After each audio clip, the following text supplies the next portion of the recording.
लेकिन जब वो बड़ा हुआ वेन और उसके माथे पर मुकुट सजा, जब वो राजा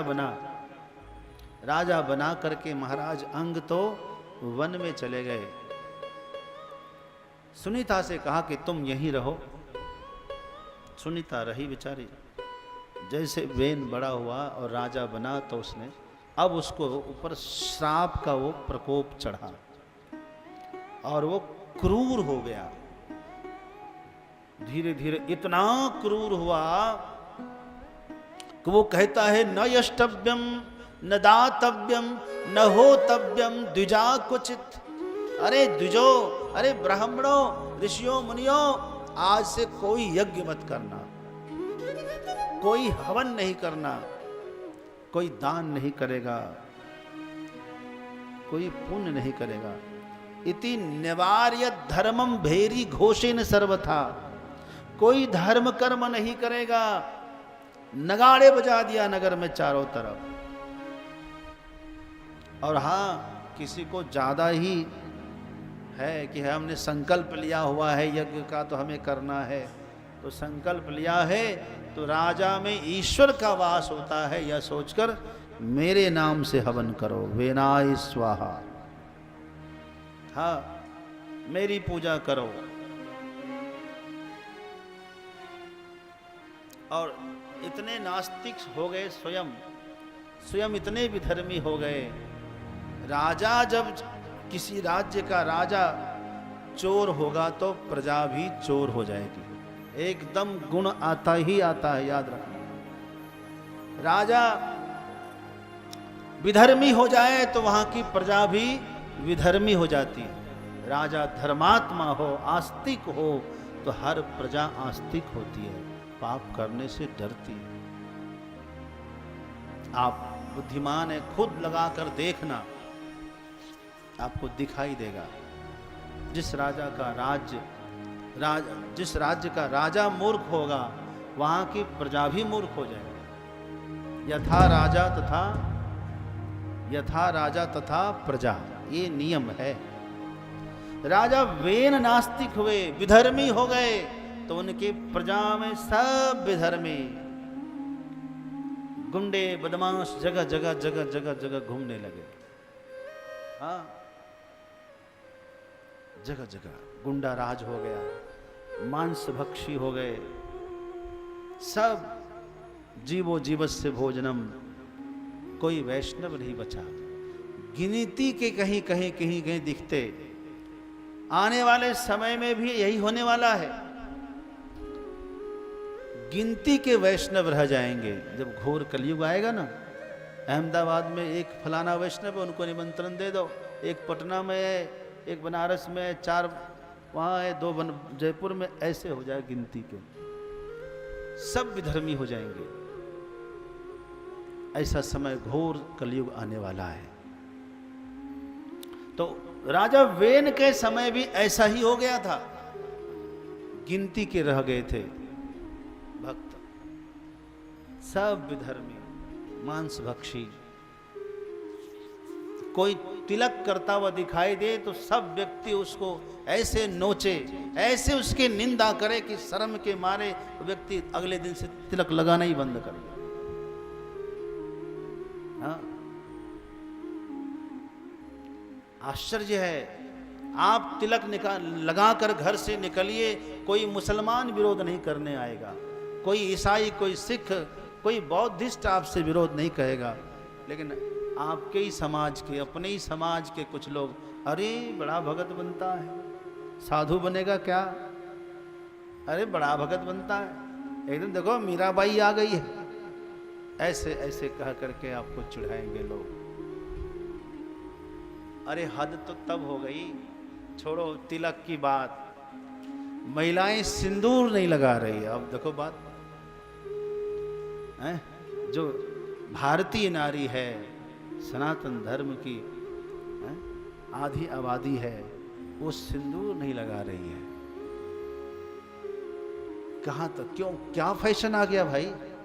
ऐसा कोई फैशन है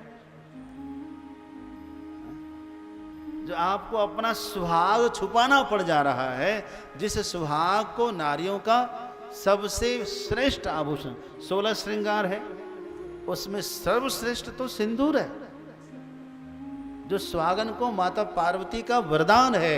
16 श्रृंगार सुहागन नारी करेगी, और वो ऐसे है जैसे विधवा रहती, कोई सुहाग का चिन्ह नहीं गले में पहनती, ना हाथ में पहनती है, ना मस्तक पर सिंदूर पहनती। ये क्या चलन आ रही है भाई? अच्छा, कुछ तो ऐसे फैशन वाली हैं, पति ने सिंदूर यहाँ लगाया, कहाँ बीच में, उसको साइड कर दिया, इधर किनारे, मतलब पति को साइड कर दिया, तुम किनारे रहो। कुछ लगाती भी एकदम साइड में, कुछ लगाएगी भीतर से एकदम बाल से ढक देगी, किसी को पता भी न चले।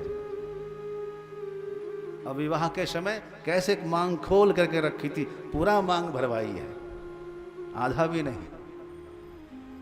विवाह के बाद क्या हो जाता है? अपनी परंपरा पर गर्व करो और देखो दूसरों की क्या दशा है।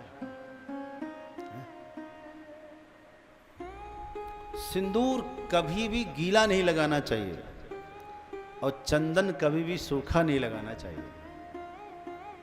चंदन जब भी लगाना हो तो सूखा लगाना, गीला लगाना, और सिंदूर हमेशा सूखा लगाना। आधे मस्तक पर तक जाना चाहिए सिंदूर, जरा सा नहीं। सिंदूर लगाने से पति की प्रतिष्ठा बढ़ती है, उनको उनके काम में बरकत होती है, उनको अपने काम में निष्ठा बढ़ती है। कहते हैं ना, काम में इंटरेस्ट जगना। तो सुहागन नारी अपने सुहाग पर गर्व करे तो पति को अपने काम पर गर्व लगता है, अच्छा लगता है, उसकी प्रतिष्ठा बढ़ती है। तो राजा वेन के राज्य में इस तरह से कुछ विधर्म फैल गया। तो धरती जो है, धरती माता नाराज हो गई।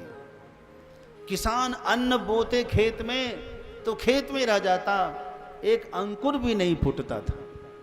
धरती अनाज को खा जाए, समझो। किसान समझे कि बेकार गया, रहता तो कुछ खाते, खेत में छींट करके आए, खेत में रह गया, एक अंकुर नहीं फूटा। तो जब अनाज हुआ ही नहीं, कई वर्षों तक नहीं हुआ, तो सब लोग मांसाहारी हो गए, पकड़ पकड़ के जीव खाते थे, नरभक्षी हो गए। आखिर में लोगों ने सोचा कि ये वेन विधर्मी है, अधर्मी है, इसी की वजह से सब पाप फैल गया। क्यों नहीं हम लोग वेन का तिरस्कार करें। वेन के नाम से सबने वेन को मारन मंत्र, वेन का के लिए मारन मंत्र का प्रयोग किया। मारन, मोहन, उच्चाटन आदि मंत्र होते हैं, और मारण मंत्र के प्रताप से, हुंकार भरने मात्र से एक दिन वेन की मृत्यु हो गई। और वेन के पुत्र कहलाए पृथु। पृथु तो क्या कहना है, बड़े धर्मात्मा, नारायण के अंश से प्रकट हुए हैं। और पृथु भगवान ने क्या किया, खूब यज्ञ किया, फिर भी धरती अनाज नहीं दे रही थी। यज्ञ के प्रताप से वर्षा हुई, तो पृथु महाराज धरती माता पर बहुत क्रोधित हुए। तो धरती माता एक दिन गौ का रूप धारण करके दर्शन देने आती है और कहती है कि हम वेन के अत्याचार से हम दुखी थे, बोले अब तो सुखी हो जाइए, अब तो वर्षा हो रही है, अब तो आप अनाज दीजिए। बोले अब देंगे। फिर धरती पर अन्न होना शुरू हो गया। अन्न हुआ, फल हुआ, सब्जी हुई, सब कुछ हुआ। तब भगवान पृथु ने पूरी प्रजा से, सबसे कहा कि भाइयों, जब खाने के लिए कुछ नहीं था तब आप लोग मांस भक्षण कर रहे थे, अब तो खाने के लिए बहुत कुछ है, क्यों नहीं अब आप लोग वैष्णव हो जाते हैं, शाकाहारी अपना लेते हैं। जब प्रार्थना किया तो बहुत लोगों ने कहा हाँ जरूर जरूर करेंगे। और लेकिन कुछ लोग थे जो स्वाद के चटोरे, उनसे छोड़ा नहीं जा रहा था तो छुप छुप करके खाते थे। आज भी उसकी परंपरा चल रही है, कुछ लोग खा रहे हैं, कुछ लोग छोड़े हुए हैं। चल रही कि नहीं चल रही? इसलिए अपना कर्म आपका घूम घूम कर आपका पीछा करते करते आपके पास आएगा। हम कहते हैं कि भगवान से नहीं डरना, अपने कर्म से डरना चाहिए, क्योंकि यह कर्म कभी ना कभी आपके पास जरूर आएगा। कर्म आपका पीछा ऐसे करता है जैसे आप प्लेन में यात्रा करते हैं ना, हवाई जहाज में, और अपना लगेज क्या करते हैं, बोर्डिंग में दे देते हैं, अपना सामान दे दिए और आप फ्री हो जाते हैं कि हमारा सामान अब वहाँ पहुँच जाएगा। आपको मान लो बम्बई जाना है, आप सामान से फ्री होकर खूब बढ़िया फोटो वोटो खिंचाते बम्बई पहुँच गए। जैसे वहाँ उतरे, बता दिया बेल्ट नंबर 5, आप बेल्ट नंबर 5 पे खड़े हो जाते हैं, वो सामान आपके सामने घूमने लगता है। घूमता है कि नहीं घूमता है? घूमता है कि नहीं? लगेज आपके सामने घूम रहा है। कब तक घूमता रहेगा? जब तक कि आप उसको उठा नहीं लेते, तब तक वो लगेज आपके सामने से गुजरता रहता।